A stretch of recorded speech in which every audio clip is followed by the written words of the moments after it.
Hi, everyone. This is Aria Craig, your empowerment and leadership strategist for moms, especially single, divorced, and blended moms. And I'm here for another segment of Ask Aria.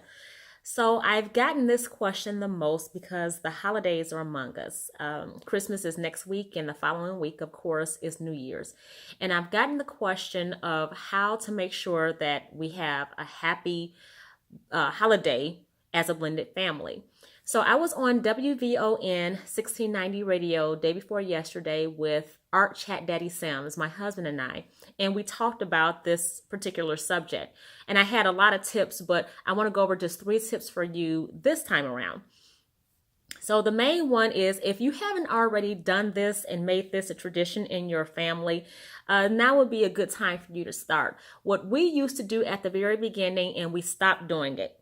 At the very beginning, we used to put our own names on our own gifts. So, and I think that was just us trying to learn and get into an understanding of the dynamics of a blended family household and navigating our way through some of the challenges that we were facing as a blended family.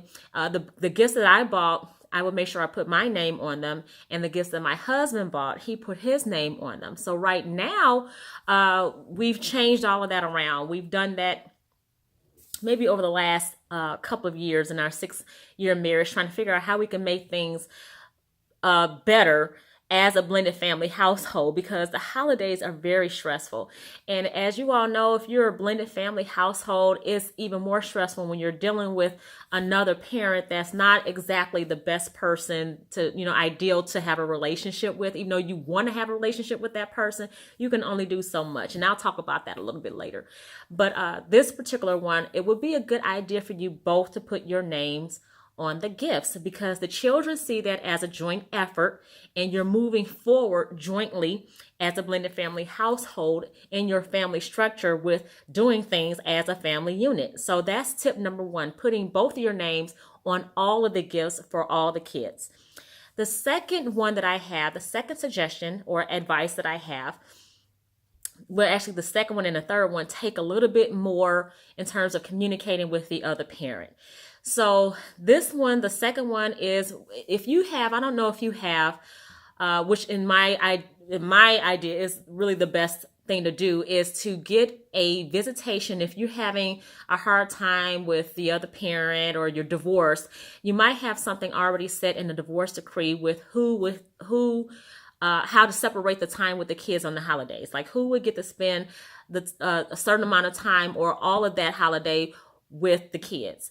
My husband had that in place at the very beginning. I never had that in place because I wasn't, well, it's not really for divorced parents. It could be for any parent that is, basically you're not in a marriage household, whether you're divorced or you're single. You can have some type of parenting plan scheduled that could actually go through the courts, or you can have it in a divorce decree that states which holiday you'll be spending with the kids. The important thing is not just having it on paper if you have a difficult time with the other parent, not just having it on paper, but making sure that it's enforced, making sure that the other parent, you are adhering to it. Hopefully the other parent is adhering to it also, because you can't determine or dictate how the other parent is going to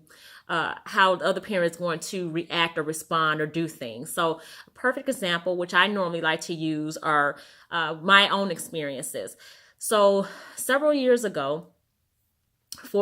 years actually, my husband and his ex-wife had their the terms of their holiday schedule on their divorce decree. So they knew who was going to have the children on which holiday. And my husband is one of those types of people that he doesn't really like conflict. So although sometimes, or I wouldn't say sometimes, most of the time when he was scheduled to have them, his ex-wife would actually take them out of town. And that was disheartening because he felt betrayed. He felt hurt. He was very disappointed, as he should have been, because they had agreed to, the kids spending this time with him on this date. And when you're actively involved with your children's lives, those holidays are very important for you to have that time with your kids, whether you're the father or the mother. So when the other parent, when you've already agreed to this beforehand, and it's actually on a court ordered document, and the other parent decides to at the last second shift things without letting you know, it's it it creates issues. It creates conflict. It creates discord. And the poor children are in the middle. They don't know what's going on. I don't even know. Maybe they may ask, are we going with you this year? Are we going with dad this year? I mean, how's that going to work? And the other parent could very well say me. You're going to be spending time with me. And the other parent doesn't even know anything about it. So we've had that issue to happen because my stepchildren live with their mom. It's easier to have that level of control. And my husband, as I said, he's not a man of conflict. He would just accept it. I mean, I'm not going to say that he liked it, because I have spent many of times consoling him and trying to get him out of a funk when that happens. And it's disappointing. It's very disappointing. But there are ways that you can deal with that legally. He never exercised those options because, again, he doesn't like conflict. He didn't want to deal with that from that standpoint. But it also created a certain tone with the kids. So like when they got older, they weren't really coming over as much. Or they would come and just spend a few minutes because they were so used to doing things with their mom on the holidays. And I'm not going to say every holiday was like that, but some holidays where he was supposed to have the time with them, she would take them somewhere else and she would stay with them for a while. They would stay with her for a while.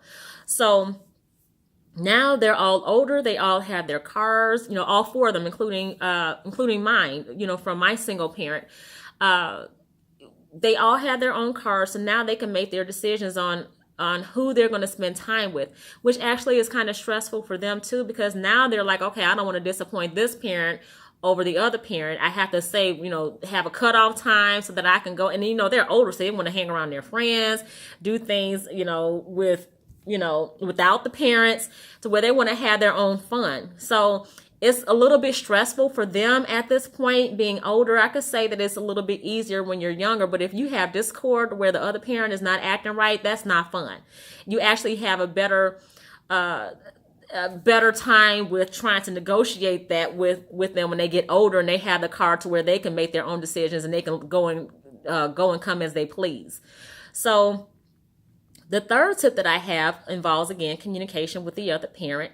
It's actually one that we spoke about day before yesterday on the radio show. Is something that you should do way in advance. So if your child for senior year, I want to say senior year, whatever grade that your children are in, if they're at a school to where the semester ends before Christmas, that's even better. So it's deciding when to give gifts, especially those big ticket item gifts, like the ones that cost a lot of money that the kids wanted, like a game console, a car, a dirt bike, whatever the case may be. If they have not earned their grades, that you know that they can do better, like they're not really reaching their fullest potential in school, and you have the conversation with the other parent, say, listen, I think that she can do better, or I think that he can do better. I don't think it'll be a good idea to give them this gift right now. Let's give them like the other gifts, because Christmas is about giving. So let's get them the other gifts. Give them the other gifts, but this big ticket item gift that they really wanted, let's put that on the background and let them earn it.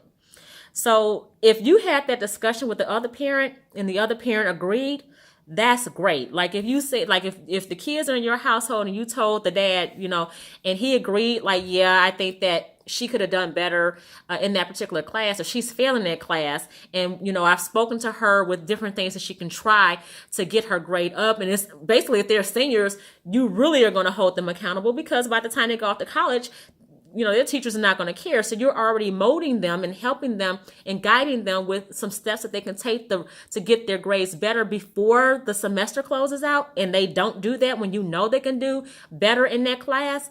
It might be a good idea to just hold off on that until their grades, you start seeing an improvement in their grades.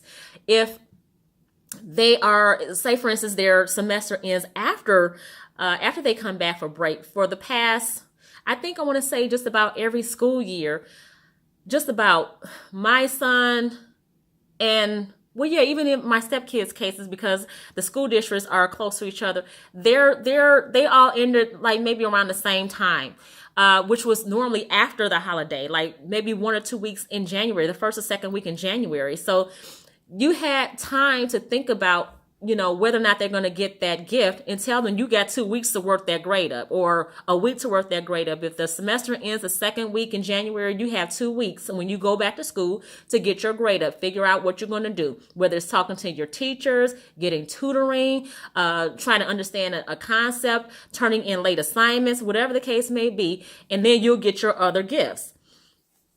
For I think just this year, I'm not going to say, I think this year is the first time that I've noticed that their semester actually ended right before Christmas. So it actually ends this week. So I've been, paying attention to both of their grades. The two girls are, the youngest girl she's a sophomore in college, and the oldest, she's already a year past her bachelor's degree. So the two boys are both seniors in high school. So I'm looking at their grades, and, we're having a discussion. It's not really for me to have that say so, but his dad and I have been talking about, my husband and I have been talking about my stepson's grades. My son's father pretty much just leaves it up to me, because he knows I'm pretty much on it with him, my son, and his grades, and make pretty good decisions on what I think needs to be done if he's not meeting my expectations.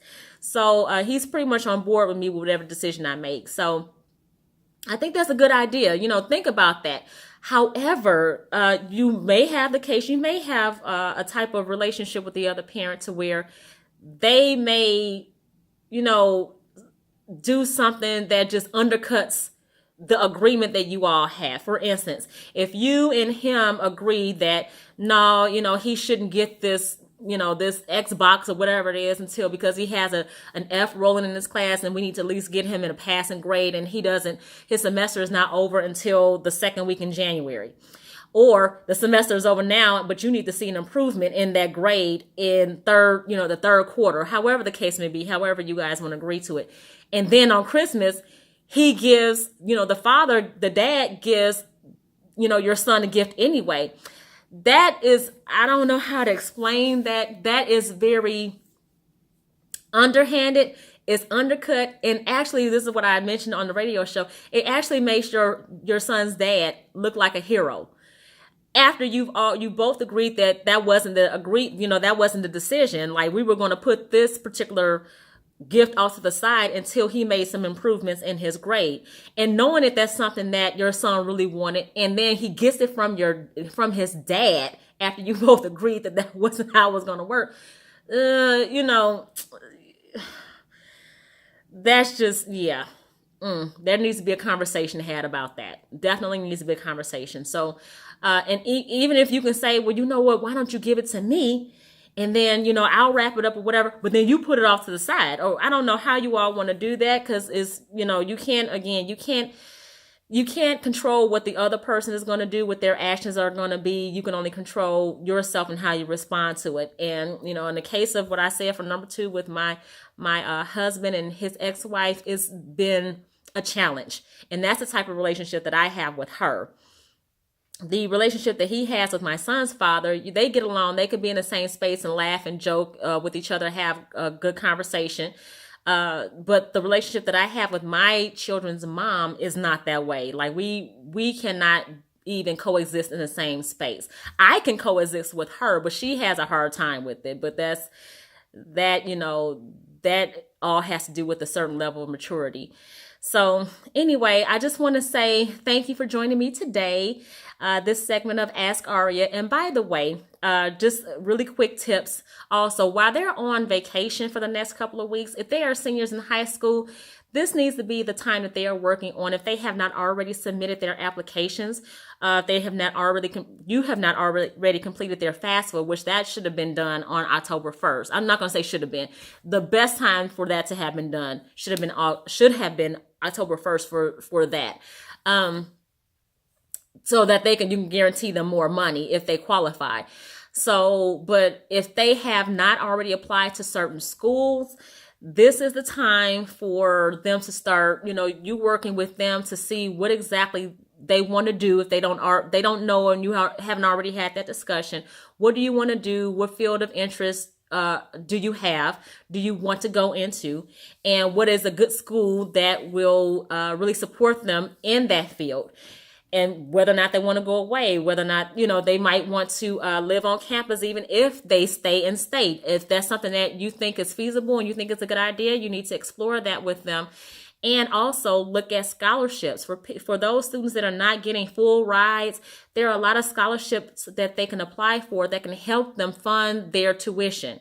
So this is a good time for you to be, while they're out of school, if they're working, because some kids have jobs that they're working during the winter break. It's a good time for that period of time when they're not in school for them to actually sit down for a couple of hours and start writing out essays.